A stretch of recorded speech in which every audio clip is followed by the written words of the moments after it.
In First Nephi chapter 4, there's this incident where Nephi dresses up as Laban. He kills Laban. And then starting in verse 19 it says, "And after I had smitten off his head with his own sword, I took the garments of Laban and put them on my own body, yea, even every whit, and I did gird his armor about my loins. And after I had done this, I went forth unto the treasury of Laban, and went forth towards the treasury of Laban. Behold, I saw the servant of Laban, who had the keys of the treasury, and I commanded him in the voice of Laban that he should go with me into the treasury. And he supposed me to be his master Laban, for he beheld the garments, and also the sword girded about my loins."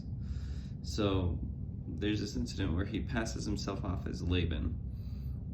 And I've often wondered, and I think a lot of people have wondered, is how in the world did Nephi pull this off just by wearing the clothes and trying to fake the voice? The one theory that I heard that I like is that Laban and Nephi perhaps had a similar physique.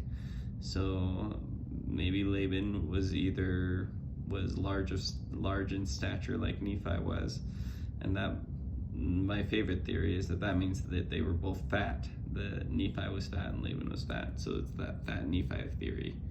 So I think that's maybe part of it. Maybe it was good acting. Maybe it was the fact that Laban had a very distant relationship with his servant, and so the servant didn't know Laban that well, but recognized the clothes and the garments like it suggests in verse 21. So he didn't know Laban that well, but he knew the symbols of Laban. Maybe it's just God's help, but it's interesting to watch artistic depictions of this. Sometimes they'll use darkness to kind of obscure Nephi's face. Sometimes they have Laban wearing some sort of veil on his face.